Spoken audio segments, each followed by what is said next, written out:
নমস্কার বন্ধুরা, আমি রিমা। আমার চ্যানেলে আমি তোমাদেরকে আবারও স্বাগত জানাচ্ছি। আশা করছি তোমরা সকলেই সুস্থ আছো এবং ভালো আছো। আজ আমি আবারও চলে এসেছি একটা নতুন ধরনের রেসিপি নিয়ে। আজ আমি নিয়ে এসেছি সজনে ডাঁটা রেসিপি।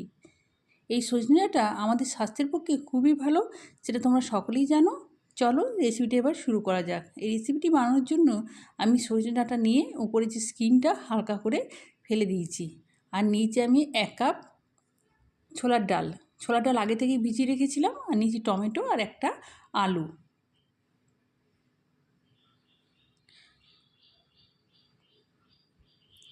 প্রথমে আমি এই ভিজানো যে ছোলার ডাল সেটা মিক্সির জারের মধ্যে দিয়ে একটা পেস্ট বানিয়ে নেব। দিয়ে দিলাম 3টে কাঁচা লঙ্কা, একটু সামান্য জল দিয়ে, বেশি জল দিলে চলবে না, একটু সামান্য জাস্ট জল দিলাম।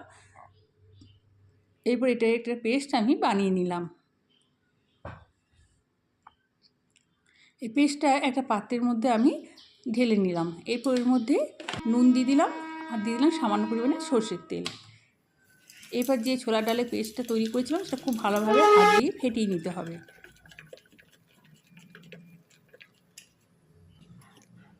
আমি খুব ভালোভাবে এটাকে ফেটিয়ে নিয়েছি। যত এটা ফেটানো হবে তত ছোলার ডালটা নরম হবে। এবার কড়াইয়ে আমি দিয়ে দিলাম সর্ষের তেল।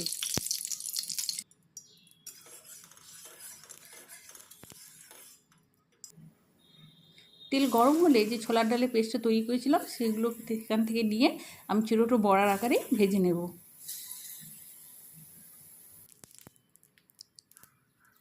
লালচে বাদামি করে ভেজে নিতে হবে।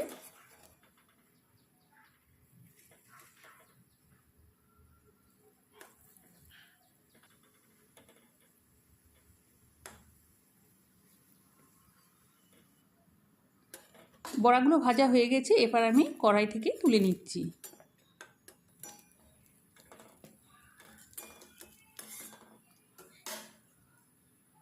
এরপর ওই তেলের মধ্যে আমি দিয়ে দিচ্ছি কেটে রাখা আলু এবং কেটে রাখা ডাঁটা।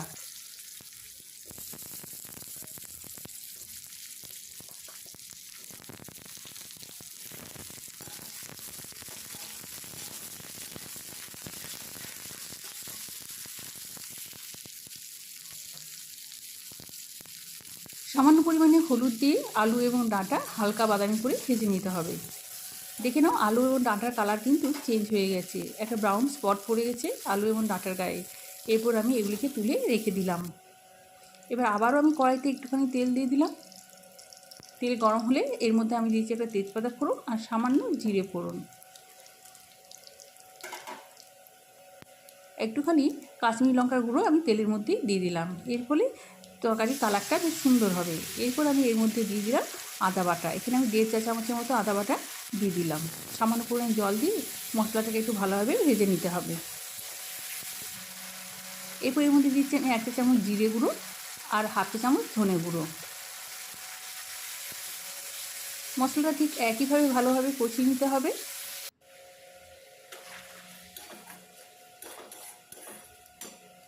মশলা যখন প্রায় কষানো হয়ে আসবে তখন এর মধ্যে দিয়ে দেবো কেটে রাখা টমেটো।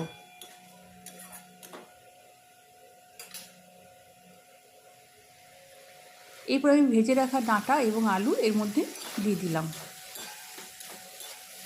এই মশলার সঙ্গে খুব ভালোভাবে মিশিয়ে নিয়ে আরেকবার এটাকে কষিয়ে নিচ্ছি। আর একটু সামান্য পরিমাণে হলুদ দিলাম, দিয়ে দিলাম পরিমাণ মতো লবণ, আর দিয়ে দিলাম কাঁচা লঙ্কা বাটা।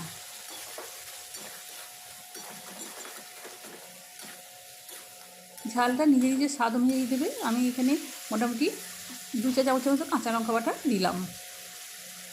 এবার মশলাটাকে খুব ভালোভাবে কষিয়ে নিয়েছি। এবার পরিমাণ মতো জল এর মধ্যে দিয়ে দিলাম। জলটা একটু বেশি পরিমাণে দিতে হবে, কেননা বড়াগুলো আছে, বড়াগুলো জল টেনে নেবে, তাই জলটা একটু বেশি পরিমাণে দিতে হবে।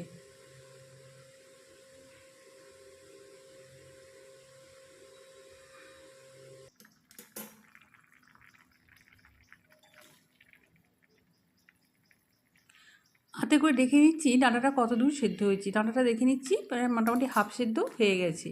এরপর আমি এর মধ্যে দিয়ে দিচ্ছি ভেজে রাখা বড়াগুলো। বড়াগুলো দেওয়ার পর আমি মিনিট 5 এটাকে রান্না হতে টাইম দেব।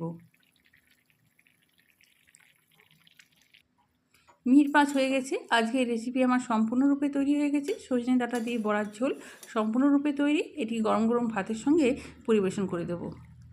এই ছিল আজকের আমার রেসিপি। আজকে এই রেসিপিটি কেমন লাগলো অবশ্যই কমেন্ট বক্সে কমেন্ট করে জানিও। আর ভালো লেগে থাকলে লাইক, শেয়ার, সাবস্ক্রাইব করে আমার চ্যানেলটির পাশে থাকার জন্য আমি অনুরোধ জানালাম। সকলেই সুস্থ থেকো, ভালো থেকো, আনন্দে থেকো। আবারও চলে আসবো নতুন কোনো রেসিপি ভিডিও নিয়ে।